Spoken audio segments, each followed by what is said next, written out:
اعوذ باللہ السمیع العلیم من الشیطان اللعین الرجیم بسم اللہ الرحمن الرحیم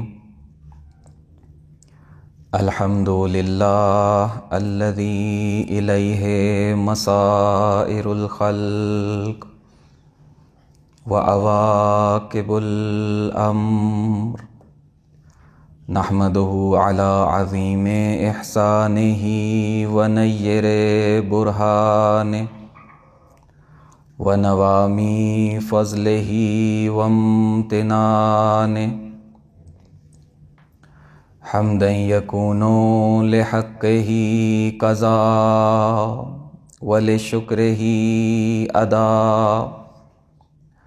والصلاة والسلام والتحیۃ والاکرام علی امینہ وحبیبہ وخیرتہ من خلقہ وحافظ سرہ ومبلغ رسالاتہ العبد المرتضی والنبی المجتبی والرسول المصطفى ابی القاسم محمد اللہم صلی وآلہ الاطیبین الاطہرین الاکرمین المظلومین المعصومین الذین اذهب اللہ عنہم الرجس وطہرہم تطہیرا اللہم صلی علی محمد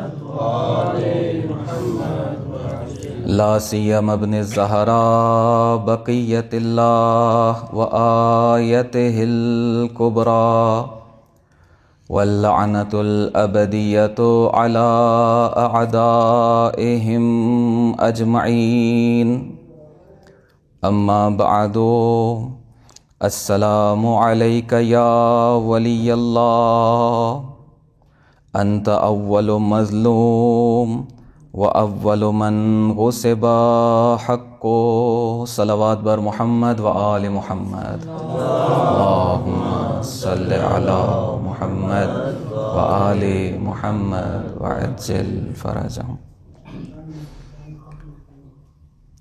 پروردگار کا شکر بجا لاتے ہیں کہ اس نے ہمیں یہ فرصت عطا کی، یہ موقع عطا کیا کہ ایک مرتبہ مل بیٹھیں ان خاص دنوں میں کہ جو حرم اللہ کہلاتے ہیں۔ پروردگار کا ایک حرم ہے، حرم مکانی، کہ انسان وہاں جاتا ہے تو اس کی فضاؤں میں قرار پاتا ہے، اور پروردگار کے اولیاء کے حرم ہائے مطہر ہیں جو حرم ہائے مکانی ہیں، کہ جب انسان کربلا و نجف و مدینہ کی فضاؤں میں جاتا ہے اور مشہد مقدس کی فضاؤں میں جاتا ہے تو اس حرم کے قریب ہو جاتا ہے۔ ایک حرم زمانی بھی ہے پروردگار کا کہ جس کی طرف نہیں جانا پڑتا وہ خود انسان کی طرف آ جاتا ہے، اور اس حرم زمانی میں سانسیں لینے کا پروردگار نے ایک مرتبہ پھر ہمیں موقع دیا ہے، اور اس حرم زمانی کا آج 20واں دن گزرنے کے قریب ہے، اور اہل بیت اطہار علیہ السلام پر مصیبت کی گھڑی ہے ان ایام۔ جس فراز کو زیارت کے جس فراز کو سرنامہ قرار دیا اس میں حضرت امام علی نقی علیہ السلام اللہم صلی علی محمد وآل محمد وعجل فرجہم سے ایک زیارت نقل ہوئی ہے، اور مولائے کائنات کی اس زیارت میں اس طرح سے ان الفاظ کے ساتھ مخاطب ہوتے ہیں کہ السلام علیک یا ولی اللہ، اور پھر اگلا جملہ ہے کہ انت اول مظلوم، کہ آپ اول مظلوم ہیں، آپ پہلے مظلوم ہیں، وَأَوَّلُ مَنْ غُصِبَ حَقُّهُ، اور آپ وہ ہیں کہ جن کے حق کو غصب کیا گیا۔ تو یہ جو کلمہ مظلوم ہے، اسی پر کچھ وقت کی گفتگو ہے ہماری، کہ مولائے کائنات کس طرح سے مظلوم ہے، مولائے کائنات کیوں مظلوم ہے، مولائے کائنات کی مظلومیت آخر کون سی مظلومیت ہے۔ ایک ہمیں بڑی عجیب سی روایت ملتی ہے، اور کئی جگہوں پہ ملتی ہے، اور مختلف الفاظ سے ملتی ہے، کہ جس میں یہ بتایا گیا کہ مولائے کائنات جب خطبہ ارشاد کیا کرتے تھے، جیسے ابھی آپ کے سامنے یہاں پر آپ کی موجودگی میں مجلس عزا ہو رہی ہے، ایک شخص کچھ کہنے کے لیے جہاں کی لیاقت نہیں رکھتا وہاں پر آ کر بیٹھا ہوا ہے، تو جب گفتگو ختم ہوگی اور منبر کا اختتام ہوگا تو اختتام پر ہم کچھ جملے کہا کرتے ہیں، وَآخِرُ دَعْوَانَا أَنِ الْحَمْدُ لِلَّهِ رَبِّ الْعَالَمِينَ، اور اس طرح کے اختتامی کچھ جملے کہا کرتے ہیں منبر سے نیچے آنے سے پہلے۔ روایت کہتی ہے کہ مولائے کائنات تسلسل کے ساتھ ایک جملہ اپنے ہر منبر کے بعد دہرایا کرتے تھے، اس سے پہلے کہ منبر سے نیچے تشریف لے آئیں۔ جملے ہیں کہ ان علیٰ علیہ السلام لم یقم مرۃ علی المنبر الا قال فی آخر کلامہ قبل ان ینزل، کہ کوئی ممبر ایسا نہ تھا، اور آپ صرف نہج البلاغہ کے خطبے شمار کر لیجئے تو کتنے زیادہ ہیں، اور یہ سارے خطبے نہیں ہیں مولا کے، اس کے علاوہ بہت سے خطبے موجود ہیں کہ جو نہج البلاغہ میں قرار نہیں پائے۔ تو کتنی مرتبہ یہ جملہ کہا ہوگا کہ جب بھی مولائے کائنات منبر پر جایا کرتے تھے تو کوئی بھی خطاب ایسا نہ تھا کہ جس کے آخر میں منبر سے نیچے آنے سے پہلے ایک جملہ ارشاد نہ فرمائے۔ اور وہ جملہ کیا تھا؟ بڑا عجیب جملہ ہے، فرماتے ہیں کہ ما زلت مظلوما منذ قبض اللہ نبیہ صلی اللہ علیہ وآلہ، کہ جب سے پیغمبر گرامی اسلام صلی اللہ علیہ وآلہ وسلم اس دنیا سے رخصت ہوئے ہیں اور پروردگار نے ان کو اپنے پاس بلا لیا ہے، تب سے لے کے آج تک میں مسلسل ظلم کا شکار کیا جا رہا ہوں، مسلسل مظلوم ہوں۔ ما زلت مظلوما منذ قبض اللہ نبیہ، اور بعض دوسری جو روایات ہیں ان میں الی یومنا ھذا کا بھی اضافہ ہے کہ آج کے دن تک، اس وقت تک کہ جو میں منبر پر بیٹھا ہوں اور ابھی منبر سے نہیں اترا، مظلوم ہوں۔ اشعث نے ایک دفعہ پوچھ لیا، یہ اشعث وہی ہے نا کہ جس کے بیٹے نے جناب مسلم کی شہادت کے اسباب فراہم کیے اور جس کی بیٹی نے امام حسن علیہ السلام کی شہادت کی، یہ وہی اشعث ہے۔ ایک دفعہ پوچھ لیا کہ یہ جو آپ بار بار فرماتے ہیں کہ میں مظلوم ہوں، مجھ پر ظلم کیا گیا، تو آپ قیام کر دیتے، قیام کیوں نہیں کیا؟ جب آپ مظلوم ہی تھے تو قیام کرتے، قیام کیوں نہیں فرمایا؟ تو مولا نے پھر اس کو ایک جواب دیا۔ مولا نے فرمایا کہ اگر تم نے یہ سوال کر ہی لیا ہے تو اب اسمع الجواب، میرا جواب بھی سن لو۔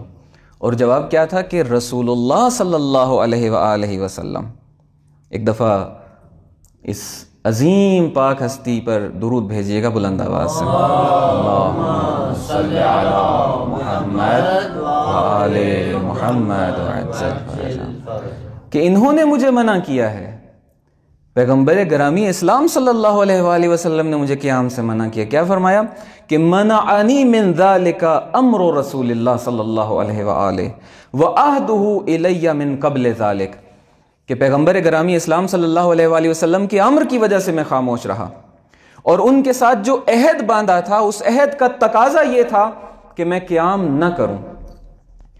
اب سوال یہ پیدا ہو سکتا ہے کہ کیا فرمایا تھا آخر رسول گرامی اسلام صلی اللہ علیہ وآلہ وسلم نے؟ تو اس کا جواب بھی ارشاد فرمایا، اور جگہوں پہ بھی ہے، یہاں بھی ارشاد فرمایا، اور یہ وہی جملے ہیں عزیزان کہ جب حضرت موسیٰ علیہ السلام کوہ طور پر تشریف لے جا رہے تھے، وہ حدیث منزلت ذرا جوڑیے نا یہاں پر کہ انت منی بمنزلت ہارون من موسیٰ، کہ آپ کو مجھ سے وہی نسبت ہے کہ جو ہارون کو موسیٰ کے ساتھ تھی۔ اب اسی نسبت کی وجہ سے دیکھیں بیٹوں کے نام بھی حسن اور حسین، کہ جو شبر اور شبیر کا ترجمہ ہیں، جناب ہارون کے بیٹوں کے نام شبر اور شبیر تھے، انہی کا ترجمہ ہے حسن اور حسین، اور دیگر نسبتیں بھی، الا انہ لا نبی بعدی۔ تو وہاں پر ایک اور مماثلت بھی ہے کہ حضرت موسیٰ علیہ السلام جب کوہ طور پر تشریف لے جا رہے تھے تو اس وقت حضرت ہارون علیہ السلام کو جو کچھ نصیحتیں کر کے گئے تھے کہ میرے بعد یہ کرنا، یہ کرنا، یہ کرنا، یہ نہ کرنا، وہاں پر یہ بھی سمجھایا تھا کہ اگر میرے بعد حالات ایسے ہو جائیں، چونکہ نبی خدا تھے، جانتے تھے کہ کیا کچھ ہو سکتا ہے، تو اس وقت دیکھنا کہ اگر آوان و انصار ہوں تمہارے ساتھ تو اس شرک کے مقابلے میں قیام کرنا، اور اگر دیکھنا کہ آوان و انصار نہ ہیں تو میرے آنے کا انتظار کرنا۔ اور پھر جب حضرت موسیٰ علیہ السلام آئے اور اپنی آنکھوں سے بت پرستی کو دیکھا، سامری کی چالوں کو عملی طور پر لاگو ہو چکا جب دیکھا، تو پھر ناراض بھی ہوئے، الواح کو پھینک بھی دیا، اور جس طریقے سے کھینچ کے جھنجھوڑا حضرت ہارون کو، اور انہوں نے کہا کہ نہ کیجئے اس طرح سے، قوم کے تفریقے کا خطرہ تھا، قوم بٹ جاتی۔ اور وہاں یہ جملے نہیں ہیں جو روایت نے بیان کیے، صرف اتنا ہے، روایت نے اضافہ کیا یہاں پہ اور بتایا کہ وہ کیا بات تھی، وہ یہ تھی کہ تفریقہ ہو جانا تھا۔ کیوں؟ کیونکہ آوان و انصار نہ تھے۔ اگر آوان و انصار ہوتے تو فتنے کو دبا دیا جاتا، اکیلے حضرت ہارون فتنے کو نہ دبا سکتے تھے، بلکہ ایک نیا مسئلہ کھڑا ہو جانا تھا، تو قبول کر لی بات۔ یہاں کیا فرما رہے ہیں، ذرا مماثلت دیکھیے۔ مولانا نے ارشاد فرمایا کہ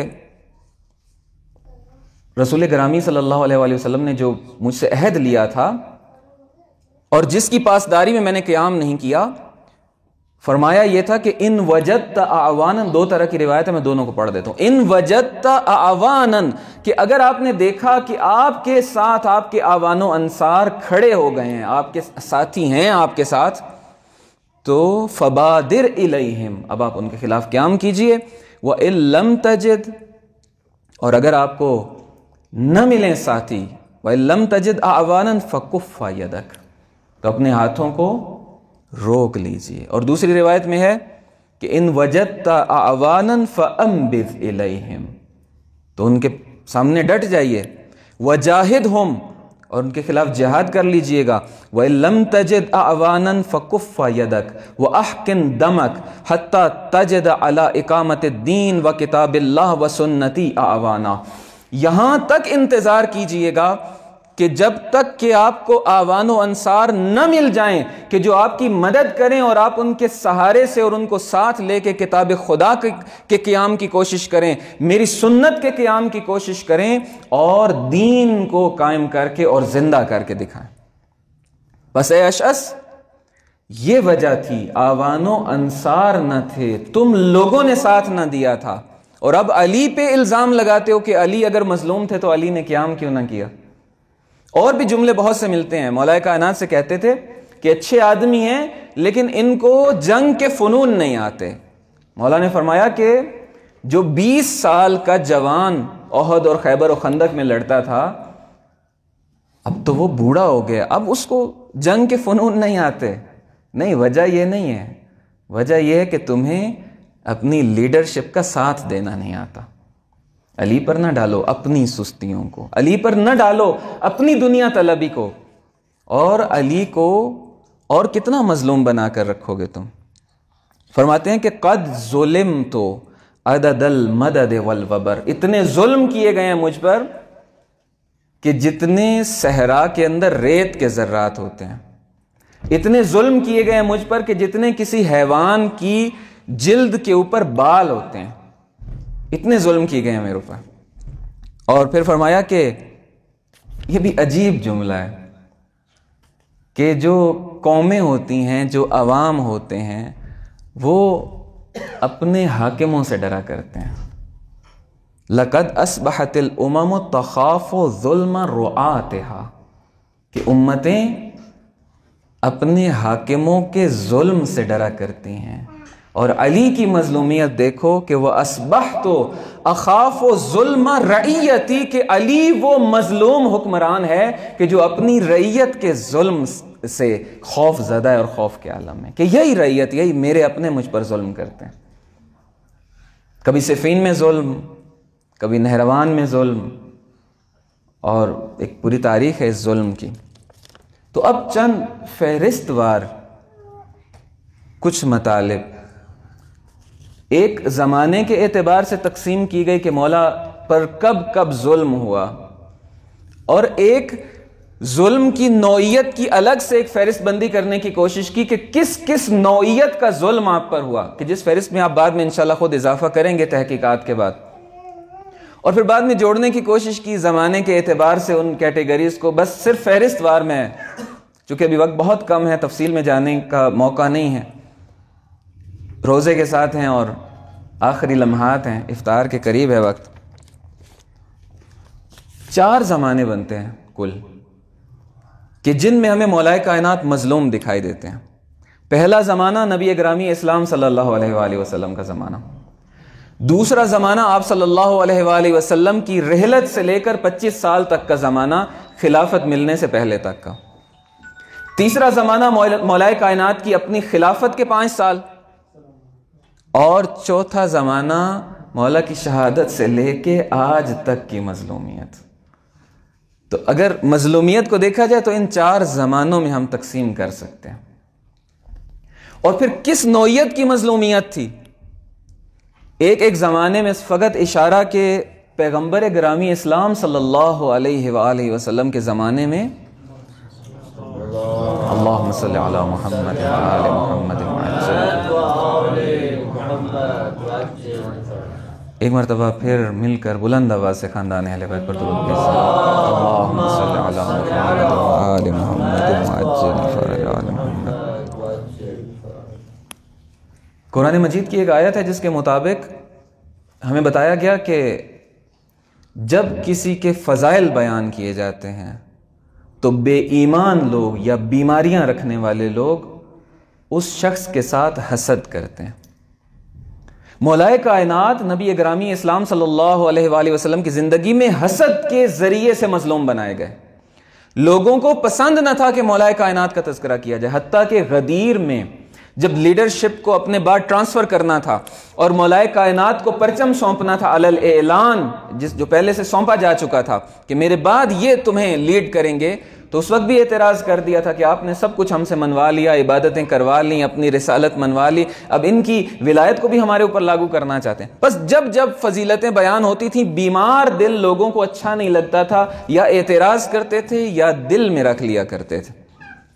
اس کے بعد پیغمبر گرامی اسلام صلی اللہ علیہ وآلہ وسلم کی جب رحلت ہوتی ہے تو ایک عجیب مظلومیت کے دور کا آغاز ہوتا ہے کہ جس میں سب سے پہلا ظلم حق کے خلافت والا ظلم تھا، کہ حقدار سے اس کا ظلم کے ذریعے سے حق چھین لیا گیا، اور یہی وہ ظلم تھا کہ جس کے خلاف احتجاج کرتے ہوئے جناب سیدہ سلام اللہ علیہا راتوں کو انصار اور مہاجرین کے گھروں کے دروازوں پر دستک دیا کرتی تھیں اور ان سے بات کیا کرتی تھیں، ان کو سمجھایا کرتی تھیں کہ تمہیں عہد پیغمبر یاد نہیں ہے، وہ وعدے یاد نہیں ہیں، وہ باتیں یاد نہیں ہیں کہ جو رسول اللہ صلی اللہ علیہ وآلہ وسلم نے تم سے کی تھیں، تمہیں اپنے بعد کس کے سپرد کیا تھا؟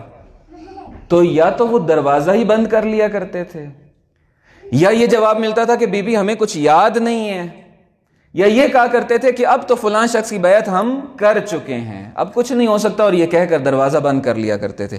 اور پھر جناب سیدہ سلام اللہ علیہا کی مظلومانہ شہادت، یہ مولا کائنات پر ظلم کیے جا رہے ہیں سارے۔ علی علیہ السلام کس طرح سے مظلوم تاریخ ہیں، یہ سارے ظلم مولا کائنات پر کیے جانے والے ظلم۔ معرفت نہیں رکھتے تھے۔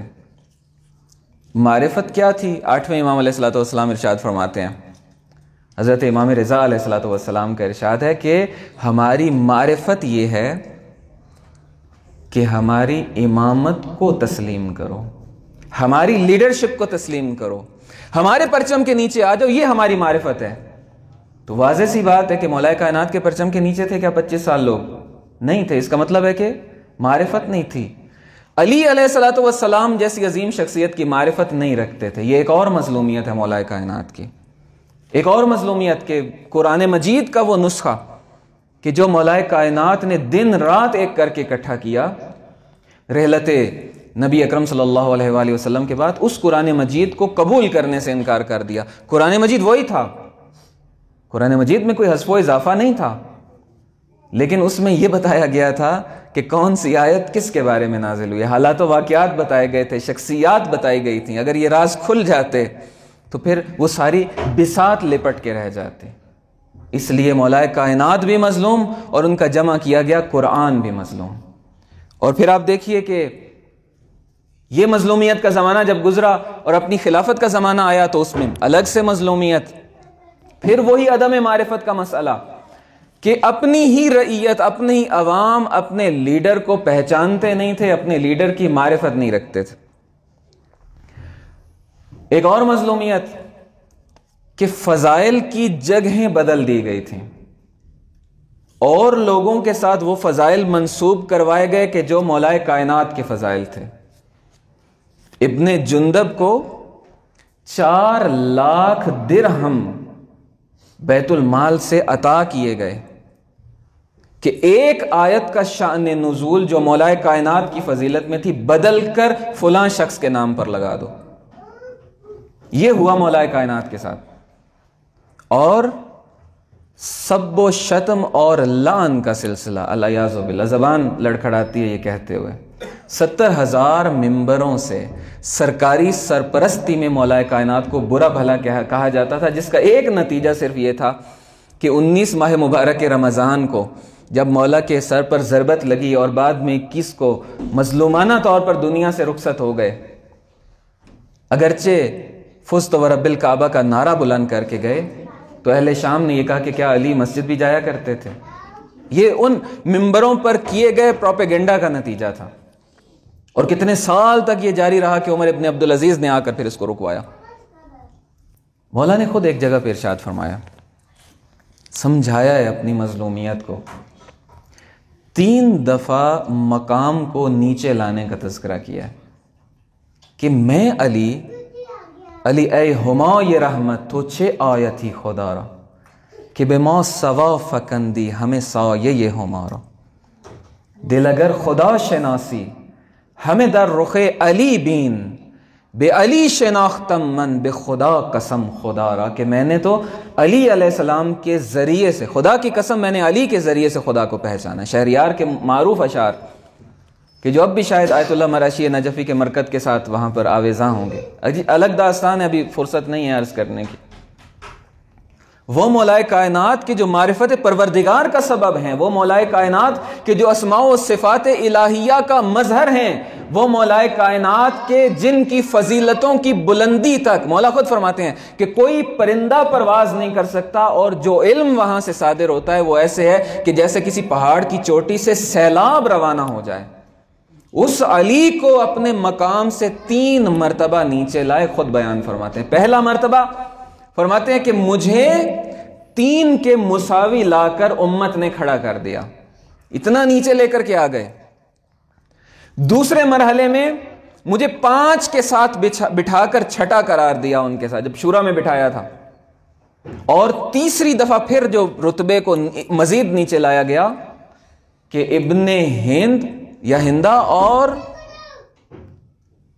امر عاص جیسوں کے مقابلے میں لا کر مجھے بٹھا دیا گیا۔ کس طریقے سے علی مظلوم تاریخ ہیں کہ جن کا مقایسہ اور موازنہ بنتا ہی نہیں کسی کے ساتھ، اور ان کو کہاں کہاں لایا گیا، کہاں کہاں بٹھایا گیا، کہاں کہاں کس کے برابر لا کر رکھا گیا۔ اور آخری جو مظلومیت ہے کہ خود ایک الگ سے تفصیلی موضوع ہے کہ فقط عناوین ہی عرض کر پاؤں گا، مولا کائنات کی شہادت سے لے کر آج تک کی مظلومیت۔ اس میں ایک مظلومیت آپ کے اہل بیت پر ڈھائے گئے مظالم ہیں۔ کربلا کو آپ دیکھ لیجئے، یہ مولا کائنات کی مظلومیت ہے۔ وہی کوفہ کے جہاں پر مولا کائنات کی حکومت کا مرکز تھا، وہیں کے کوفہ کے لوگ جاتے ہیں اور کربلا میں اپنے اسی حاکم کے، اسی عادل حاکم کے فرزند کو کس بے دردی سے شہید کرتے ہیں کہ وہ جو شمشیر کربلا تھی وہ نیام ثقیفہ سے باہر آئی تھی اور شام کی ریتی پر تیز کی گئی تھی۔ یہ سب جڑی ہوئی چیزیں آپس میں۔ اس کے بعد آپ دیکھیے مولا کا جو کلام موجود ہے اس میں سے ایک حصہ نہج البلاغہ کے اندر موجود ہے. اور کتنی مظلوم ہے یہ کتاب کہ مولا کائنات کی مظلومیت کا اعلان آج بھی کر رہی ہے یہ کتاب، کہ اگر اسی ایک کتاب کو سمجھ لیا جاتا اور سمجھنے کے بعد دنیا والوں کو سمجھا دیا جاتا، در علی پر جھک جاتی یہ دنیا. اگر در مولا کائنات پر آج دنیا نہیں جھکتی ہے تو اس کا مطلب ہے کہ نہج البلاغہ سے آشنا نہیں ہے. مولا کا کلام بھی مظلوم ہے اور مولا کا پیغام بھی مظلوم ہے، کہ بہت سے لوگ اس حقیر سمیت محبت کا دعویٰ کرتے ہیں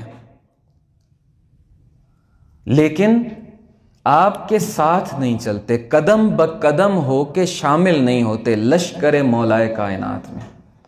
مولا کائنات خود تو چلے گئے ظاہری طور پر، لیکن ایک لشکر بنا کر گئے. اس لشکر میں اکٹھے ہونے کا معیار دے کر کے گئے کہ کونا للظالم خصما وللمظلوم اونا. آج دنیا میں کتنا ظلم ہو رہا ہے، ہم کہاں اس ظلم کے خلاف کھڑے ہوتے ہیں، ہم کہاں اس ظلم کے خلاف اکٹھے ہوتے ہیں. کتنے مظلوم ہیں، کہاں ان مظلوموں کا ساتھ دیا جاتا ہے. بس مولا کے ساتھ ہونے کا دعویٰ کرتے ہیں لوگ، لیکن مولا کے ساتھ عملی طور پر چلنے والے بہت کم ہیں. دعا کرتے ہیں کہ پروردگار ہمیں توفیق عطا فرمائے کہ مولا کائنات کی ہمراہی کا سبق ان شبہائے قدر میں سیکھ سکیں. یہ شبہائے قدر ولی خدا کی محوریت اور مرکزیت کے گرد گھومتی ہیں. ملائکہ ولی خدا پر نازل ہوتے ہیں، قلب نازنین ولی امر پر نازل ہوتے ہیں یہ ملائکہ. اور قلب ولی امر ہے کہ جس پر تقدیریں لکھی جاتی ہیں. وہ لیول جو ہیں نا تقدیریں لکھے جانے کے، ان میں سے ایک لیول جو بیان کیا جاتا ہے وہ قلب ولی خدا ہے، قلب صاحب امر ہے، کہ جس پر آپ کی اور ہماری تقدیریں آج کی رات بھی شاید لکھی جائیں گی، 23 کی رات بھی شاید لکھی جائیں گے. آخری اسی جملے پر ختم کلام کہ تذکرہ چونکہ شب قدر کا آ گیا، تو اگر مولا کائنات کی شخصیت کو مظلومیت سے نکالنا ہے، اگر مولا کائنات کی شخصیت پر کیے گئے مظالم کا جبران جتنا ہم کر سکتے ہیں اس کی کوشش کرنی ہے، تو وہ چونچ میں پانی لانے والے حضرت ابراہیم کی آگ بجھانے والے اس پرندے کی طرح جتنا ہم کر سکتے ہیں اس کا آغاز آج کی رات سے کرنا ہوگا. لیلۃ القدر خیر من الف شہر. 1000 مہینہ بنی امیہ نے آتش جہنم کو روشن کیے رکھا اور بھڑکائے رکھا. 1000 مہینہ. لیلۃ القدر خیر من الف شہر. آج کی رات اس بنی امیہ کی سجائی اور بنائی گئی جہنم سے نکلنے کی رات ہے. اور لیلۃ القدر کے بارے جو تعبیر استعمال کی گئی ہے وہ یہ ہے کہ ولایت طاغوت سے نکل کر ولایت ولی خدا کی بہشت میں آنے کی رات ہے. ولایت طاغوت کے 1000 سالہ بھڑکائے ہوئے جہنم سے، کہ جس میں آج تک شیطان لوگوں کو دھکیلتا چلا جا رہا ہے، اس جہنم سے نکل کر ولایت ولی خدا کی بہشت میں آنے کی رات ہے آج کی رات. بس اگر اہل بیت کو مظلومیت سے ہم اپنی چونچ میں ہم کہاں نکالنے والے، لیکن کم سے کم ہمارا نام ظالموں سے نکل آئے، اس فہرست سے، اپنے آپ کو ظالموں سے کی فہرست سے نکالنے کی رات ہے اگر زیادہ بہتر کہوں تو. اور ان مظلومیتوں کا تذکرہ اس لیے بھی ضروری ہے کہ ولی امر زمان کہیں ان مظلومیتوں کا پھر سے شکار ہماری وجہ سے نہ ہو جائے. اس لیے اس پیغام کو عام کرنے کی ضرورت. وہ لیلۃ القدر کے جس کو رات سے صبح تک بیداری کے عالم میں گزارا جاتا ہے، جاگ کے گزارا جاتا ہے، ان کی مظلومانہ شہادت کے ایام ہیں کہ جو کہتے ہیں کہ اے سحر تو نے علی کو کبھی سوتا ہوا نہیں پایا. اور جب ضربت لگی نا اور محراب مسجد سے محراب خانہ تک لایا گیا، گھر میں بھی محراب تھا، اور طلوع آفتاب تک اپنے گھر کے محراب میں عبادت میں گزارا مولا کائنات نے وہ وقت، اور اس کے بعد وہاں سے اپنے حجرے کی طرف تشریف لائے اور لائے گئے. تو اس وقت جب نگاہ سورج پر پڑی اور اس کی روشنی پر، تو آخری ان لمحوں میں بھی کہا کہ اے سورج گواہ رہنا، تو نے علی کو کبھی سوتا ہوا نہیں پایا. یہ سحر نہیں تھی جو علی کو بیدار کرتی تھی، یہ نفس قدسیہ علی تھا کہ جو سحر کو بیدار کیا کرتا تھا. بس وقت اپنے اختتام کو پہنچ رہا ہے.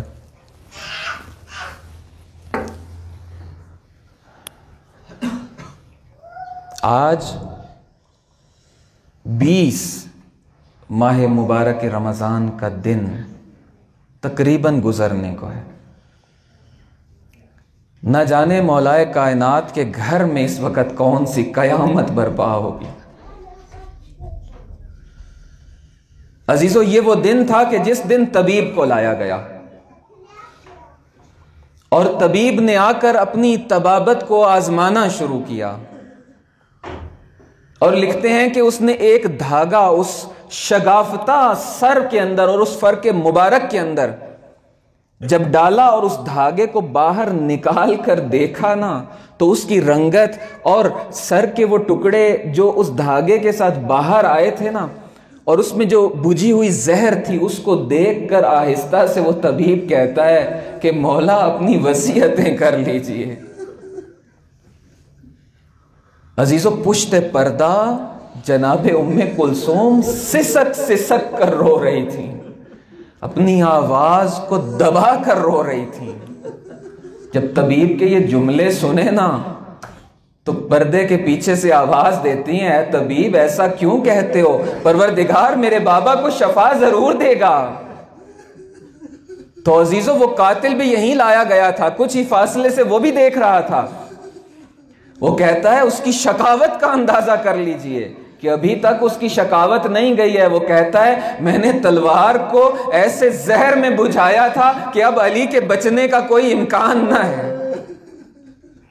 جب اس کا یہ جملہ سنا نا، تو وہ شکی تھا، لیکن ادھر امام رؤوف تھے جو عالمین کے لیے رحمت ہیں، جو رحمت للعالمین کے جانشین ہیں.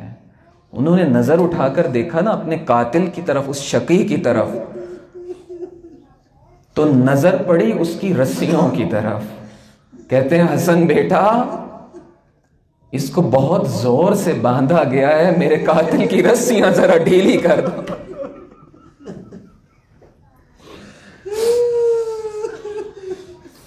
ایک اور وصیت فرماتے ہیں کہ جب تک میں زندہ ہوں نا حسن بیٹا، اس کو زندان میں رکھنا تب تک. اور بیٹا حسن، جو غذا خود کھاؤ نا، اچھا کھانا اس شقی کو دینا. عجیب رحم دل باپ اس دنیا سے اٹھ رہا ہے. انا وعلی ابوا ہذہ الامہ. اتنے میں ایک بیٹا جام اٹھائے دودھ یا شربت لے کے آ رہا تھا. جب مولا کو وہ شربت پیش کیا نا مولا کے اس فرزند نے، تو عجیب جملہ ہے. فرماتے ہیں کہ یہ جو قاتل ہے نا میرا، یہ مجھ سے زیادہ پیاسا محسوس ہو رہا ہے، یہ شربت اس کو پلا دیجئے. بس عزیزو، وہ طبیب جب یہ مشورہ وصیتوں کا دے کر گھر سے باہر نکلا، اور اہل کوفہ جو گھر کے دروازے پر انتظار کر رہے تھے کہ ابھی طبیب باہر آئے گا تو اندر سے کوئی خبر لے کر آئے گا، طبیب کا جھکا ہوا سر دیکھ کر اہل کوفہ میں کوہرام بپا ہو گیا. کسی نے دیوار پر سر رکھ دیا، کسی نے اپنے چہرے کو پیٹ لیا. اسی دوران یہ بات اہل کوفہ کے گھروں تک پہنچ گئی کہ طبیب نے یہ کہا ہے کہ مولائے کائنات اب بچنے والے تو نہیں ہیں، لیکن اگر ان کو زیادہ اور بار بار دودھ پلایا جائے نا تو شاید زہر کا اثر کچھ کم ہو جائے۔ یہی بات گھروں میں پہنچنی تھی کہ ایک بچہ اپنی ماں کے پاس جاتا ہے، کہتا ہے کہ ماں آج جو دودھ دو گی نا اس دودھ کو بیچنا نہیں ہے۔ ماں کہتی ہے کہ بیٹا تیرے کھانے کا اہتمام اسی پیسے سے ہوتا ہے۔ بیٹا ماں سے کہتا ہے، وہ چھوٹا سا بچہ، کہ ماں آج میں بھوکا سو جاؤں گا لیکن آج میرے مولا کو دودھ کی ضرورت ہے، میں قربان جاؤں۔ چھوٹے چھوٹے بچے، کوفہ کے بچے سروں پر چھوٹے چھوٹے کوزے رکھے، دودھ کے وہ کوزے بھر کر مولائے کائنات کے گھر کی طرف آ رہے ہیں۔ بس ایک جملہ سن لیجئے، میں قربان جاؤں، آج سے 20 سال کے بعد یہی کوفہ ہوگا کہ جس میں علی کی بیٹیوں کو لایا جائے گا، علی کے بچے، علی کی سکینہ ایک کوزے آب کو ترس جائے گی۔ عزیزو، جب مولائے کائنات کے ساتھ یہ اہل کوفہ آ رہے تھے نا تو مولائے کائنات نے روک دیا تھا اپنے گھر کے باہر اور کہا تھا کہ بیٹا حسن ان کو کہو کہ یہاں سے چلے جائیں، مجھے گوارا نہیں ہے کہ جب میں گھر میں لے جایا جاؤں گا میری بیٹیاں میری مظلومیت کو دیکھیں گی، میری مظلومیت پر گریہ کریں گی، ان کے گریے کی آواز بلند ہوگی تو مجھے علی کو گوارا نہیں ہے کہ اہل کوفہ کی ایک کانوں پر میری بیٹیوں کا، میری زینب کا، میری ام کلثوم کا گریہ ان کے کانوں تک پہنچے۔ ہائے مظلوم علی، آج سے 20 سال کے بعد یہی کوفہ ہوگا، یہیں پر زینب کو ننگے سر لایا جائے گا، انہی اہل کوفہ کے مجمع کے اندر زینب کو اپنی مظلومیت کے دفاع کا خطبہ دینا۔ انا للہ و انا الیہ راجعون بذنب قضائہ و تسلیما لامرہ۔ پروردگارہ اس قلیل سی عبادت کو اپنی بارگاہ میں قبول و منظور فرما۔ پروردگارہ اس کا ثواب بانیان مجلس کے مرحومین کو ایصال فرما۔ پروردگارہ حاضرین کی تمام دعائیں اور حاجات کو پورا فرما۔ پروردگارہ مولا کائنات کی مظلومیت کو سمجھ کر خود کو ظالموں کی فہرست سے نکالنے کی توفیق عطا فرما۔ پروردگارہ شبہ قدر سے استفادہ کر کے ظلمتوں کے اس سمندر سے خود کو نکال کے ولایت کے نور تک لانے کی توفیق عطا فرما۔ وَنَهْدِ الثَّوَابِ إِلَىٰ أَحَدِ الْخَيِّرِينَ من کویت